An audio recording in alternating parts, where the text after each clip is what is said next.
Hey guys, want to say welcome today. We've got something really important to talk about, and I'm just going to jump right into it. I want to talk about how can we know that Jesus rose from the dead. It's such an important question, and it's something that I think sometimes we haven't really thought enough about. Some of you may have been wondering, some of you may have said, yeah, Christians believe that. Maybe I believe it, maybe I don't. But I just want to take a few minutes this afternoon and talk about what does it mean that Jesus rose from the dead, and how can we be confident, how can we be sure about this? Because I believe it's actually possible for us to be really confident from a historical perspective that the tomb was empty and that Jesus actually rose from the dead like he predicted that he would. That's exactly what we're going to be talking about today. So we're going to jump right in. Here's reason number one. Reason number one that we can know, we can be confident that Jesus rose from the dead is because the movement that started after his death began in the city of Jerusalem. And you may say, well, why does that matter? Why does it matter where it started? Well, listen, there are a number of different things that historians, scholars of all kinds believe about the life and the death of Jesus, whether they're Christian scholars or whether they're skeptics, whether they believe in the message of Christianity or whether they don't, whether they believe Jesus is the Son of God or whether they don't. Everybody believes that Jesus lived, that he was crucified under the Roman authorities, and that there was a huge movement that started afterwards as a result that was started by his followers. Those facts are not in dispute by really any reputable historian or scholar. So those are the basic facts where we can start, okay? But here's the key. This started in Jerusalem. And here's why that matters. Because Jesus was crucified in Jerusalem. The events of Passion Week. Jesus was well known in Jerusalem. So here's the thing.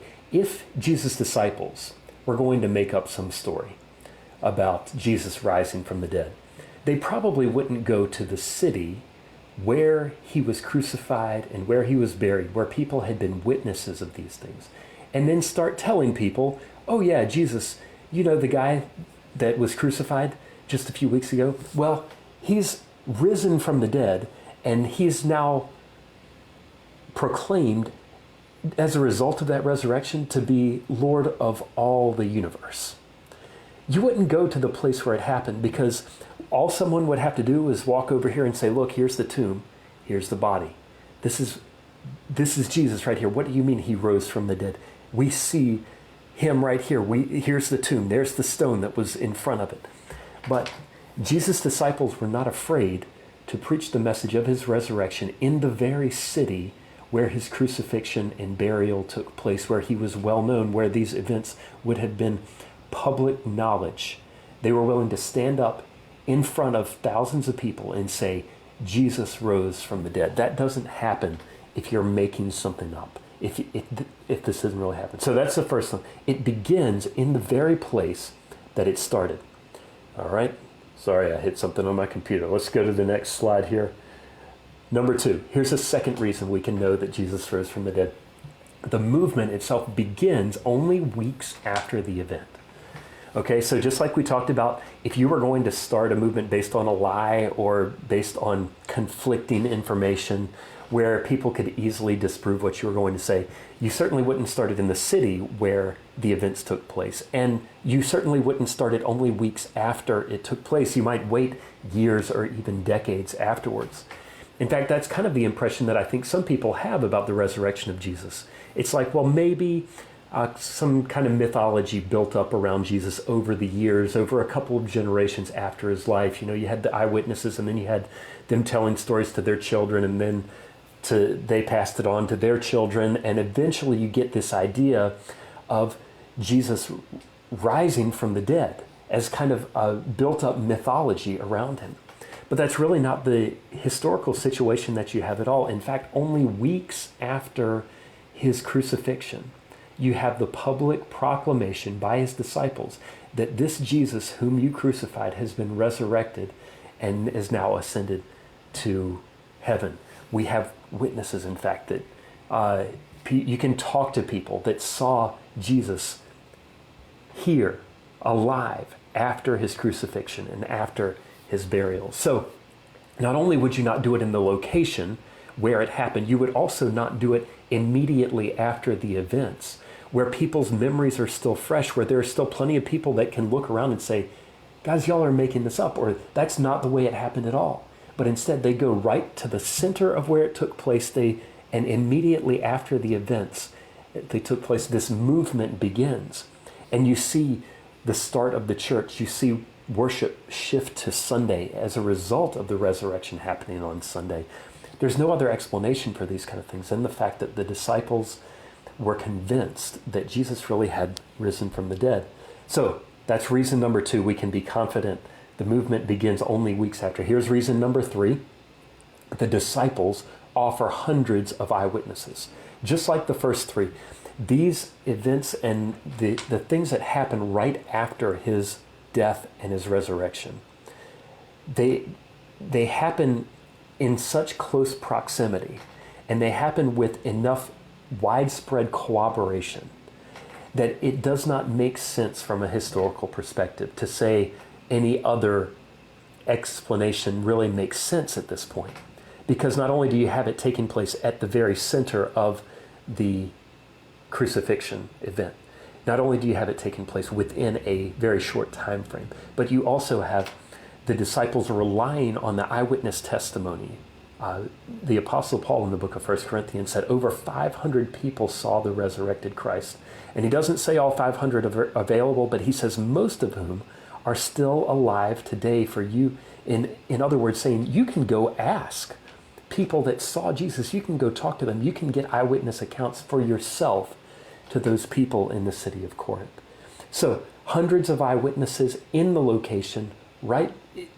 This begins to provide an extremely compelling historical case for the fact that Jesus rose from the dead. And we're only on reason 3 right now. I want you to remember that.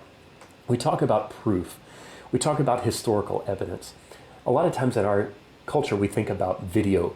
I'm not going to believe it until I see it. And there is certainly a new reality that's introduced when you can see video footage or an audio recording of someone speaking and saying the words that they're reported to have said. But one of the things that we need to realize is that the reality of us experiencing by that video or audio recording does not change the reality of what actually happened.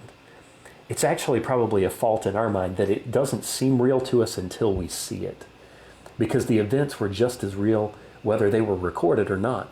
And so just because we don't have what we might consider today to be, cell phone video of it happening, some people might discount it and say, well, we can't really know. But the reality is all historical information from before cameras and recording devices were invented is evidenced by eyewitness testimony, recorded history, by evidence of people saying, look, I was there, I saw this is what happened, here's what the evidence points to.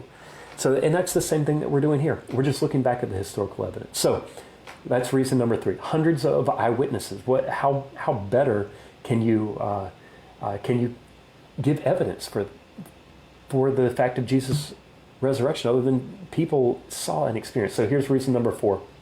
The disciples really believed that Jesus rose again. They really believed it.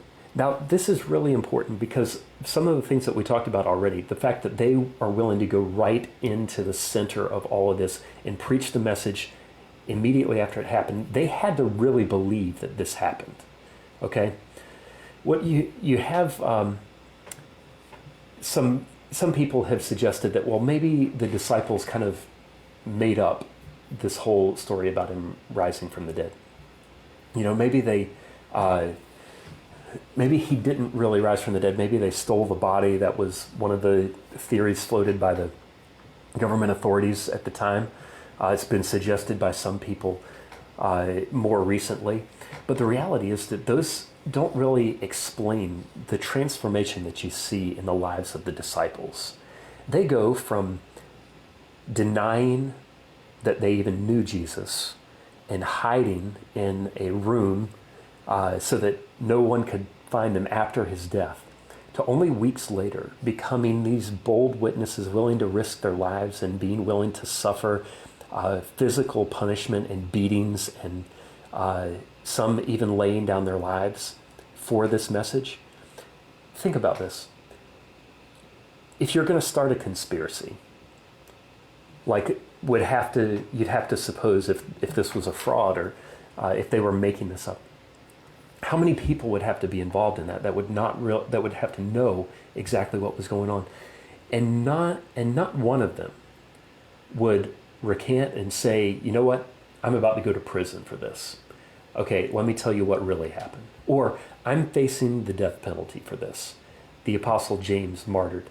The Apostle Paul very likely martyred. The Apostle Peter martyred. Very strong historical evidence of that. These disciples that lived and saw Jesus, they were willing to take this message to the graves with them. What are the odds that if they had concocted this and tried to put it all together, that at least one of them might have said, you know what, this lie that we've promoted, it's not really worth me giving up my life for. The transformation that you see in them from just going from timid, afraid, to bold witnesses, just throwing off all restraint and not even caring anymore, because they really believed that Jesus rose from the dead. And they were the ones that were there and saw it and witnessed it. We'll talk a little bit more about this in one of the next reasons, but I want you to see that how important it is that the disciples really believed this fact. It's not something that they're just throwing out there as like, oh, well, maybe this happened. No, they were so convinced they were willing to give their lives for this fact. So that's reason number 4. Here's reason number 5. Early skeptics also became convinced. So not only the disciples that lived and traveled with Jesus and saw his ministry, not only were they convinced of this virtually immediately upon his resurrection, but you had people that went for long times after this, for years even, as skeptics, but then somehow became convinced. One example of this is the Apostle James, who the resurrected Christ appeared to as well, seemingly after. That's what Paul talks about it in 1 Corinthians. James was one of the half-brothers of Jesus. And we know that Jesus' family, from a number of different places in the gospel, they were kind of skeptical that Jesus really was who he said he was. But after the resurrection, after Jesus' appearance to him, James becomes one of the early and most prominent leaders in the church. So this is somebody, but more than anyone, you have the Apostle Paul, well documented historically that Paul was a persecutor of the church, that he was an opponent of the church, and then had the Damascus Road experience where suddenly he was no longer an opponent of the church, but now he was preaching that Jesus really was who he claimed to be. So early skeptics became convinced, and if they, with their close proximity to the historical situation, knowing the people involved, seeing it firsthand, and having the experiences that they did, if those skeptics might become convinced, I'm quite sure that any skeptics that are living today without the access to the kind of historical proximity and knowledge that they had, that we have even less reason to doubt the things that convinced them. All right, so that's reason number 5. Here's reason number 6. Alternative explanations are notoriously weak. Now, we could do a whole session on this, just the different ways people have tried to explain the fact that Jesus died, was buried, and then the disciples became convinced that he had resurrected, that there was an empty tomb, and that no one could explain, no one could point to the tomb and produce Jesus' body. Like, how do you explain that reality? Well, people have come up with some different ideas. Number 1 was that it was a fraud or a conspiracy, those kind of things. We talked about that a minute ago. Another one is that Jesus, maybe he didn't really die. Maybe he was just like unconscious from all the physical trauma, and then he later revived or something like that. Maybe the disciples had hallucinations. Another possible idea, maybe it just became a legend that built up over time, or maybe they were just some kind of high-stress psychological experiences on the part of the disciples. Now, we could spend, like I said, a lot of times going through these, but here's one of the key things that you could know about this, is that these theories, all of them, were debated back in the 19th century by liberal scholars who did not believe in the resurrection of Jesus. And one of them that preferred the fraud theory, for example, might debate the one who believed in the swoon theory versus the hallucination theory. So they were writing and they were trying to convince everyone that their idea was the best and all the other ones didn't make sense. And what they did, even as opponents of the historicity of the resurrection, what they did was they showed that each of these positions is ultimately so weak and has so little historical credibility to it, that none of them really are a viable explanation for the facts that we actually have for them. So it's just a really, they set out to prove the fact that Jesus may not have risen from the dead. And what they actually proved was the resurrection is actually the most viable, most historically sound explanation for the events that we have for them today. So that's reason number 6. And I think, there's one comment that I wanted to paste here in the comments section for you. For those of you that want to look at this next one a little bit more, let me see if I can get to where I can put in a comment. Sorry about this. Let me go. I have a problem with this every week. I don't know why they make it so difficult to get to this video. Hang in there with me for just a second, because I want to paste this in here for you. And I think I'm almost there. I see one comment. Thanks, Ann. So last week I tried to jump in here and read the comments, and it showed me 2 of the comments, but then people were commenting throughout the video, and it only showed me the first 2. So I almost gave up on trying to watch the comments while I do this video.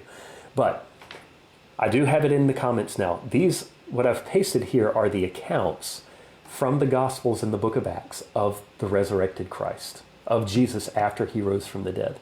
And that brings us to our reason number 7, the accounts of Jesus alive after his death and after his burial. They are utterly compelling. I want you guys to go read these for yourselves. If you doubt me on this, I want you to go read them for yourselves. And you can see them: Matthew 27 and 28, Mark 15 and 16, Luke 23 and 24, John 19 through 21, the very beginning of Acts chapter 1. Sorry about that typo. Acts should be an S, not an A. Read those stories. The kind of detail that's included in there makes this a compelling historical narrative. If you just read, I believe that you will find them to be compelling accounts, believable. You will read these and say, it does not sound like someone's making this up and trying to pull the wool over my eyes or put one over on me, this kind of thing. The details in here about Thomas, who won't believe until he gets to touch the wounds of Jesus. You have the story of Jesus sitting down to eat broiled fish in the Gospel of Luke. These are the kind of details, like if you're making something up, you don't think to include stuff like this. That's almost like mundane details, but they do appear in authentic accounts because they're just part of human memory. And the Gospel accounts read like real eyewitness accounts and memories. So you will see as you read these accounts that there's just a compelling nature to the fact that Jesus rose from the dead. Now, I'm excited that you guys have tuned in and you're watching and listening to this. I know that there are some of you out there that you may already believe that Jesus rose from the dead, that you say he is risen indeed, and you've based your life on that. Absolutely, that's fantastic. I'm so thankful for that. I'm hoping that there are a number of you watching that are not sure about that yet, or maybe just watching this, it's made you think about it in a new way.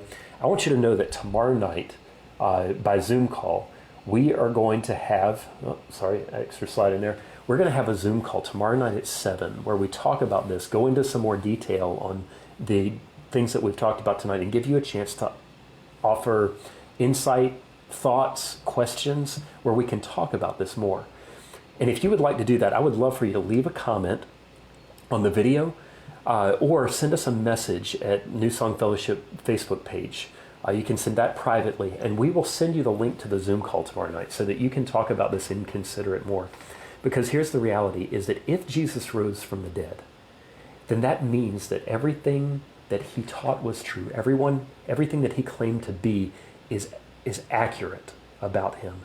and that his death and resurrection really is the center point, the hinge point of all of human history, of the entire universe. So what that means for you and for me is that we have to reorder our lives in accordance with that Jesus really is the resurrected Lord and King. And he deserves and he is deserving of my and your allegiance. He's worthy of us reordering our lives according to him and what he taught and who he is. And I would love for someone who's watching this video that's never done that before, never considered this before, for this to be a time that you do that for the first time. That you say, you know what? Jesus, maybe I don't know that much about him. Maybe I'm not that familiar with the Bible and everything that's taught. But if this is a man who loved me enough to go to the cross and die for me, and that God would raise from the dead in a visible verification that his sacrifice was accepted and that he has conquered death once and for all. If God is willing to do that for me, then I'm willing to put some effort in to following him, to seeking after him, to trying to discover what it is he would have for me to do in my life, in turning my life over to Christ and repenting of my sin and following him. So I would love for you to join us tomorrow night. Let me put that up a little bit bigger so that you can see it. Tomorrow night, Zoom call, 7 p.m. Would love for you to join us. Thank you guys for joining us today as we've talked about 7 reasons that you can be sure, 7 reasons that you can know that Jesus really did rise from the dead. Because when you put all of the facts together, the historical picture is just absolutely compelling. There is no other explanation for the empty tomb other than the fact that Jesus is who he says he was and that he did what he said he was going to do, which was suffer on our behalf and then rise again. So thank you guys for joining us today. I hope you have a blessed day, blessed week. And please get in touch with us if we can help you, serve you, and if you'd like to participate in tomorrow night's Zoom call.